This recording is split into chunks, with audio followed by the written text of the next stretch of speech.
The assassination of former Japanese Prime Minister Shinzo Abe has sent shockwaves around the world. We will be talking about that in a moment, and later we'll also be looking at the resignation of the British Prime Minister. Hello, I'm Anton Fedyashin, and this is The Heat.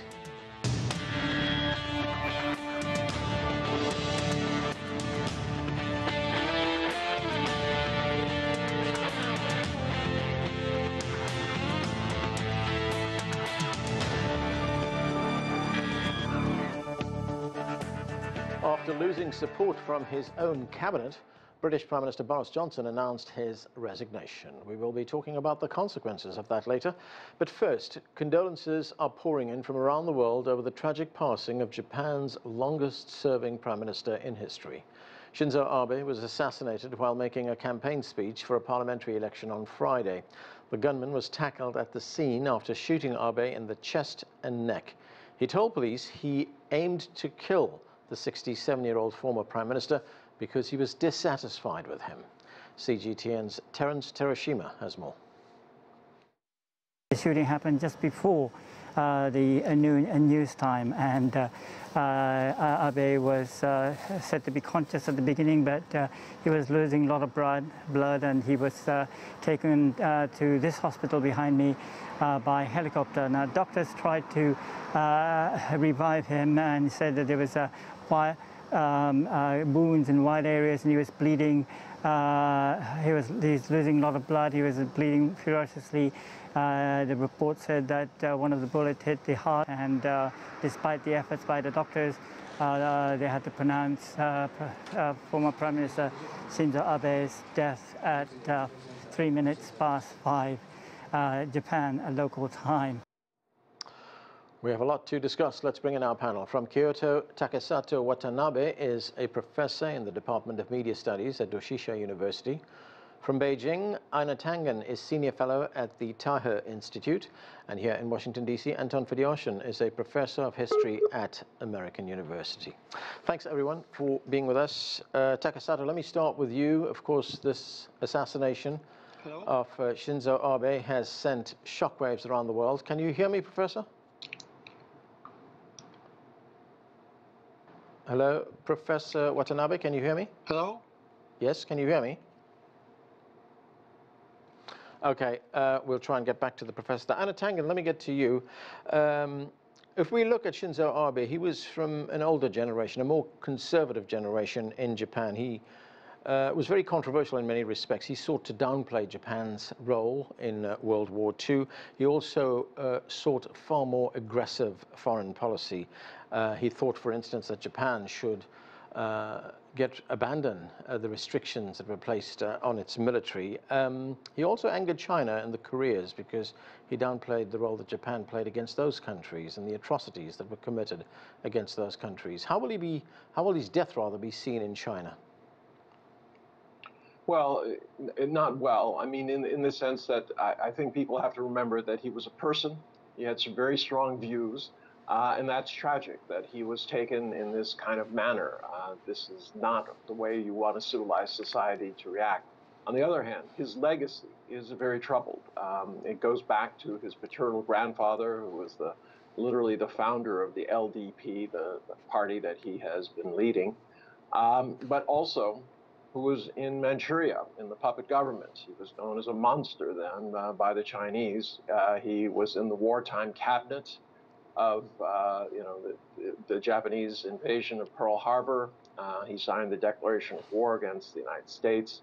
He was held for 3 years, but never tried. So there's a troubling part of his legacy, only because Shinzo Abe adored his grandfather, wished to resurrect his name, and also wished to resurrect Japan as a power, as he said, as the leading power in Asia. Given that history that you're talking about there, Einar, I mean, are there still very strong feelings against Japan and a leader like Shinzo Abe in China? I don't think it's against necessarily Japan, but against the leadership. I mean, this kind of unapologetic, we're coming back and we will be the power we were, has set off, alarm bells, not only in China, but South Korea. Obviously, they're not able to get along. You can see that in both the politics and trade issues. So, at this time, a resurgent Japan, troubled economically. The other part of his legacy is Abenomics. It hasn't worked last 10 months. Japan has been in deficit in terms of its trade, and that's unusual because it is a trade powerhouse, and it has not been able to address the issues, economic issues of a stagnant economy going back to the 60s, when not 60s, back to 86, when Japan was forced to, or coerced into signing the Plaza Accords, which basically linked the yen to the dollar and therefore made their goods less economically attractive, competitive. So, I mean, there's a lot of stuff that has to be unpacked when you talk about Shinzo Abe. Unfortunately, I can't say that he was a total success, but he was certainly an icon of Japanese politics. Okay, well, the professor has joined us from Kyoto. Takesato, great to have you back with us. Of course, we're talking about the assassination of Shinzo Abe, which has sent shockwaves around the world. What is the mood like in Japan? Because if we look at this, this is a killing that took place in a country that very rarely sees this type of gun violence, if ever at all.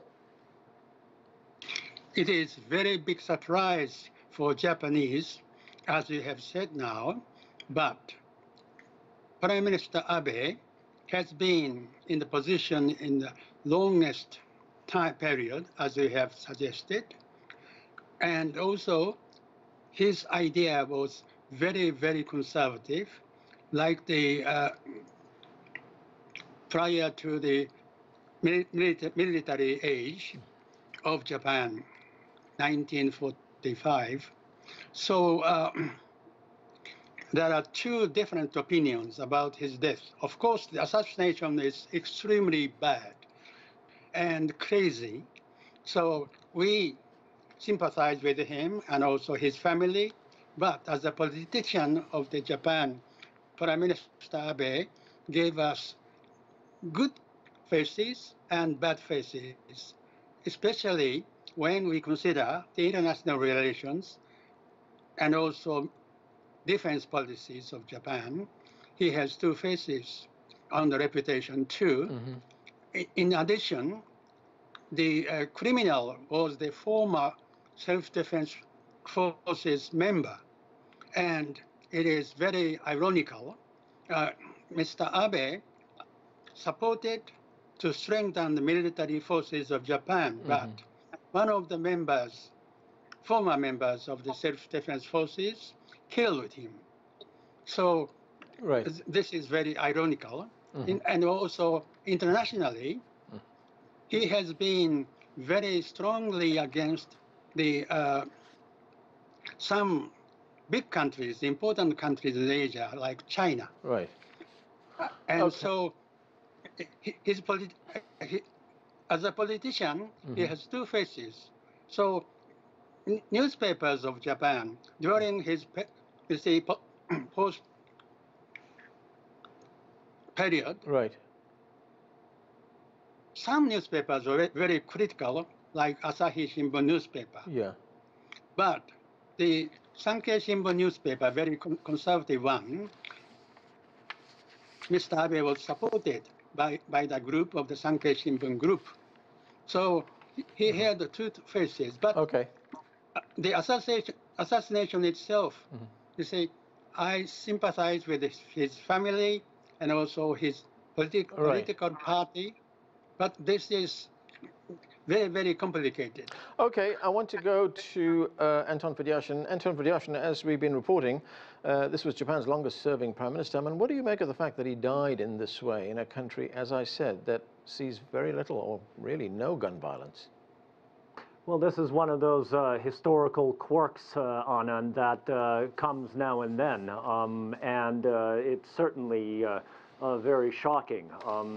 He was out of power, of course, at this time, not a sitting prime minister, but as my two colleagues mentioned previously, certainly a towering figure.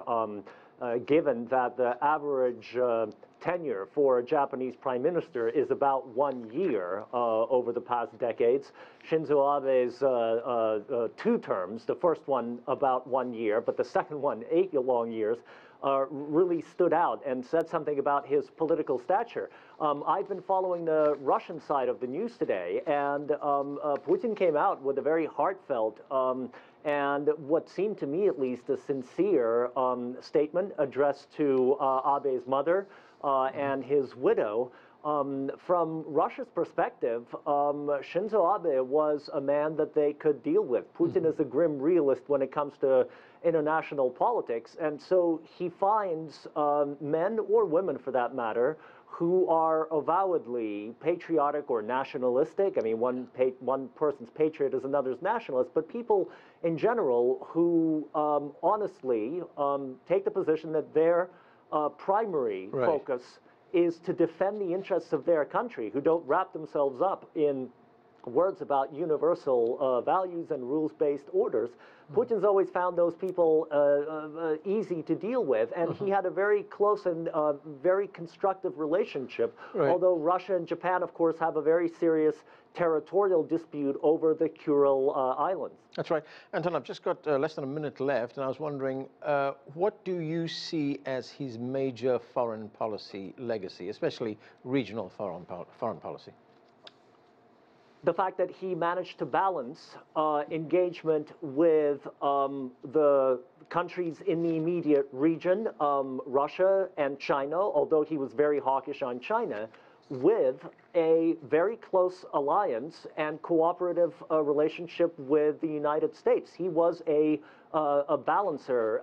Today in the Russian news, there were a lot of comparisons between Shinzo Abe and Willy Brandt, the legendary chancellor of West Germany, and someone who found the balance between East and West at the height of the Cold War.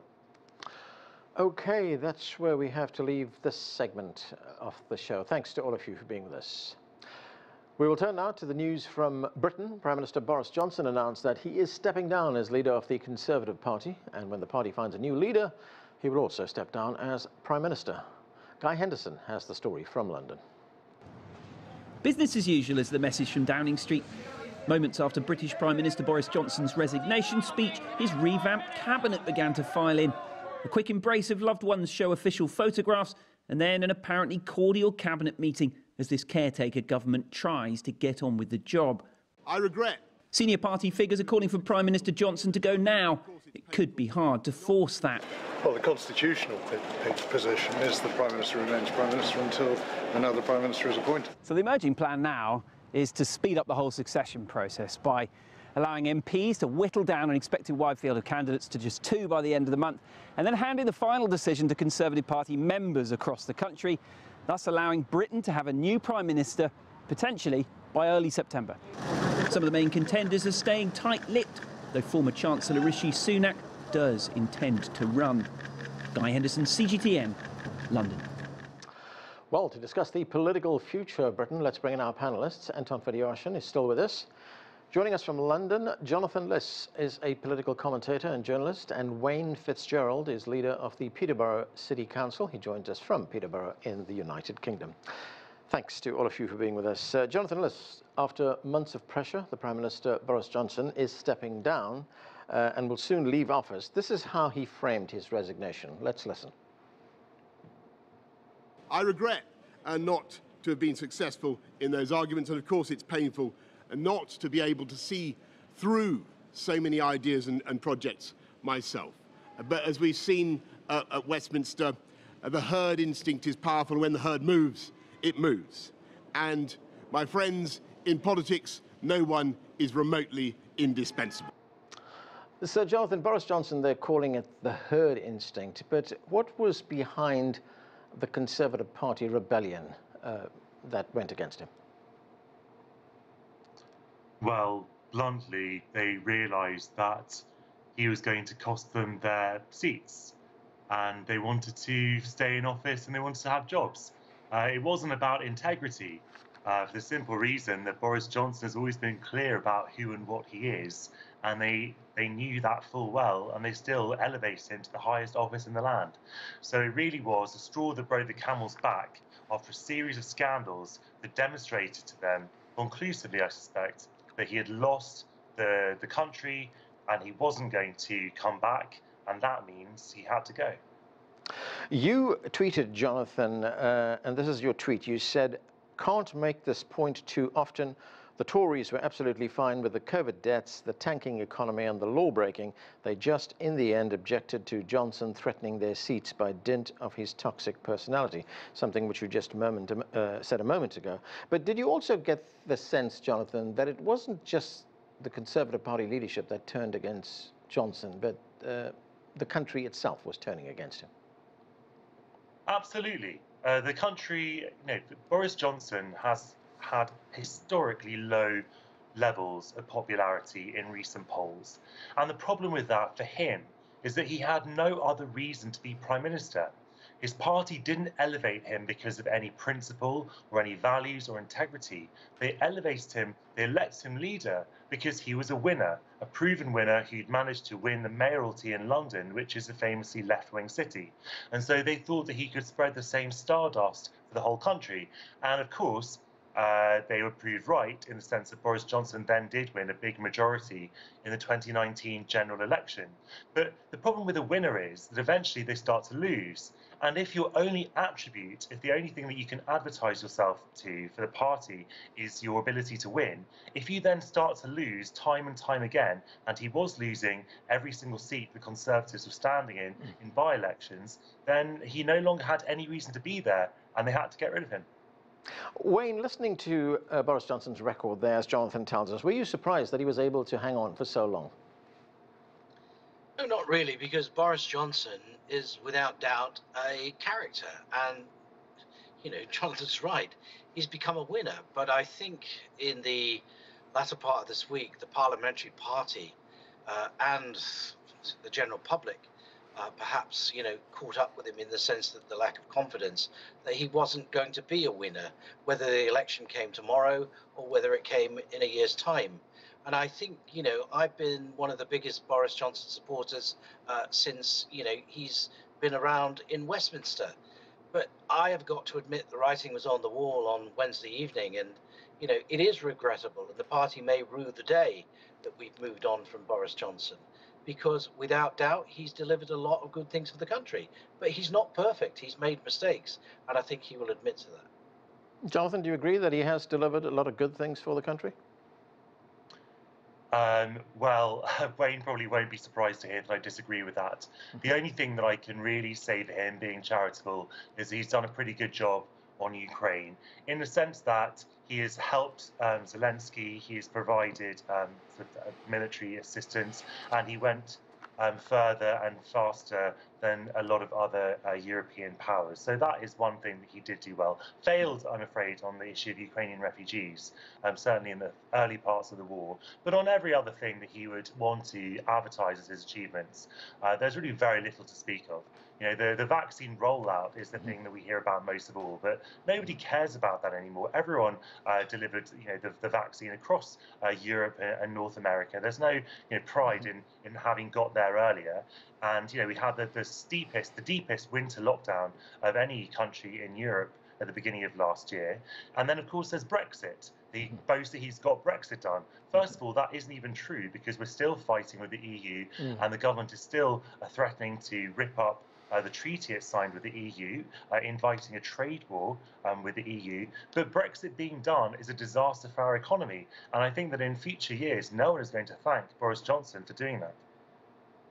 Anton, Jonathan mentioned Ukraine and Boris Johnson's role in the conflict over there. We talked with a Ukrainian politician on this very show just a couple of weeks ago, and he told us that Boris Johnson is the second most popular person or man in Ukraine after Volodymyr Zelensky, the president. Boris Johnson, of course, visited Kyiv on several occasions, and he expressed his unconditional support for the government there.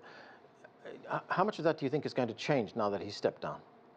I don't think it's going to change much at all, Anand, regardless of who's to follow. And by the way, there are already, of course, names being thrown around, Ben Wallace and Liz Truss and potentially Rishi Sunak. We'll see what happens. I don't see the Conservative Party changing its stance on Ukraine. The bigger question for me is what will be the effects of the support for Ukraine? The fact that the Brits are supporting the Ukrainians in their hour of need is noble and completely understandable. But exactly what sort of support is this? There doesn't seem to have been a strategy in terms of supporting Ukraine, except to pump it full of weapons and then see what happens next. And so far, 4 months into this war, we're seeing what's happening, and that's that the Russians are slowly gaining ground.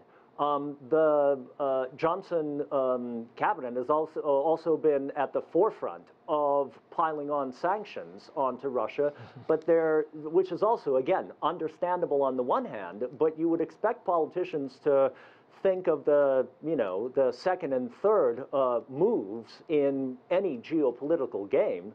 And so far, what we've seen is that the sanctions have boomeranged most painfully against the Europeans, less so the Americans, but the Europeans. And so Johnson found himself in the middle of a worsening economic situation in Great Britain that did not start because of the Ukrainian war, but that the sanctions and the Russian response to them have made more severe. And I still do not see any kind of plan to actually steer this situation out towards peace, because when it came to attempts to negotiate by the Ukrainians with the Russians, it sounds from statements from Ukrainian politicians that the British were, Johnson personally, was at the forefront of blocking those negotiations in the hope of having the Ukrainians win back territory and negotiate from a position of strength.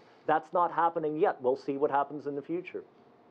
Wayne, of course, Boris Johnson remains Prime Minister. He will be in office for another few months until the party elects a new leader. That is something that is being criticised by the opposition. Their leader, Keir Starmer, had this to say. Let's listen.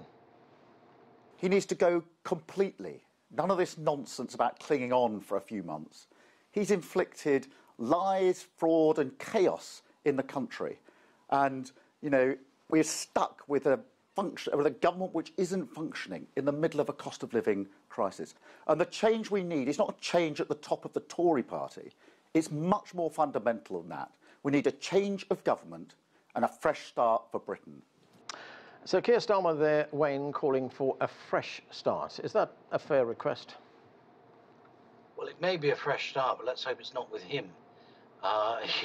Keir Starmer has no room to talk about, Captain Hindsight. He always comes to the party late, if we want to use those analogies. The fact is, there isn't one original thought on the front bench of the Labour Party. Now, I would take issue with Jonathan's earlier comments as well, but we are from differing political backgrounds. He underplays the rollout of the vaccine. He underplays the role of Brexit and how the strength of feeling with many still Boris supporting members of the public far and wide across the country. It's not doom and gloom. Look, Boris is not the devil. He's a decent man, but he's made mistakes. He will admit that. I will admit that. Most people do, but nobody's perfect. I'm happy that he sees out his term with dignity. He's the man in charge. He's responsible for everything that's going on, and we don't need a ship without a captain right now that doesn't know which course we're plotting. We need to get through the crisis, work on finding peace with Ukraine and Russia. The cost of living crisis is very evident in the UK, and it's affecting thousands, millions of people, not just here in the UK, but across Europe and the world as well. Times are tough at the moment. There is a squeeze on everything. The last thing we need is political instability. And my view is this is not good for the UK economy or indeed the UK public right now. Wayne, just on that question of Brexit, which you mentioned, I mean, there's still a lot of holes in that, isn't there? Do you think that's going to change with a new leader? I mean, will that agreement finally be sewn up?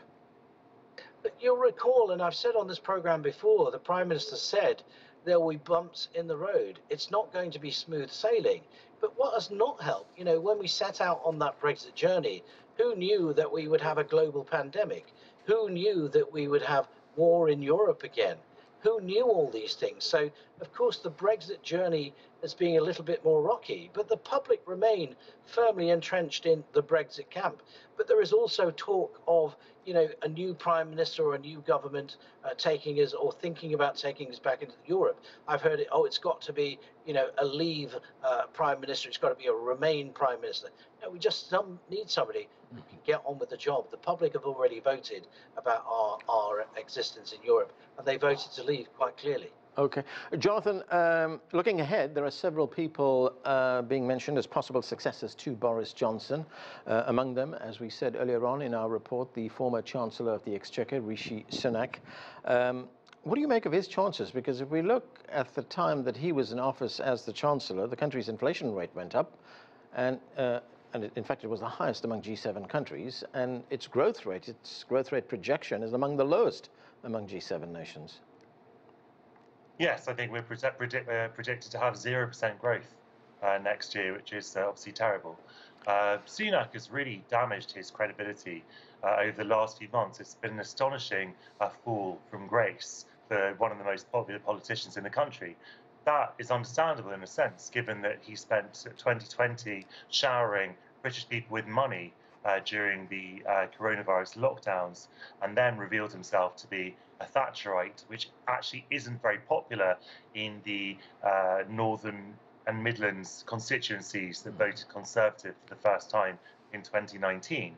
But also there have been various PR failures, issues about his wife's non-domiciled tax status, and a failure to get a grip on the cost of living crisis, which have really seen his popularity plummet. He's also extremely wealthy at a time when British people are facing great hardship, and that's not going to help him either, I suspect. Just one other thing I'd say about what Wayne mentioned a second ago, that actually Brexit, we're not relitigating Brexit, we're not going back into the EU, but I would say that there's a poll today that showed over 50% of the British people actually thought it was a wrong decision to leave the EU. So, it's not true that the country is firmly in one camp. The country is completely divided. Okay, Wayne, I've got 20 seconds. Your thoughts on the possible successor to Boris Johnson? Well, I think Rishi has probably shot himself in the foot by causing the resignation of himself. Hey guys, Sajid I've lost the studio. So that won't have gone down well with the party faithful. There are runners and riders, Penny Mordaunt, of course, Ben Wallace, Jeremy Hunt is in there as well, and Liz Truss. There are a number of runners and riders, but I'm keeping myself to myself and holding my own. All right, we are going to have to leave it there. Thanks to all of you for being with us. That is it for this edition of The Heat. I'm Anand Naidu in Washington, D.C. Thanks for watching.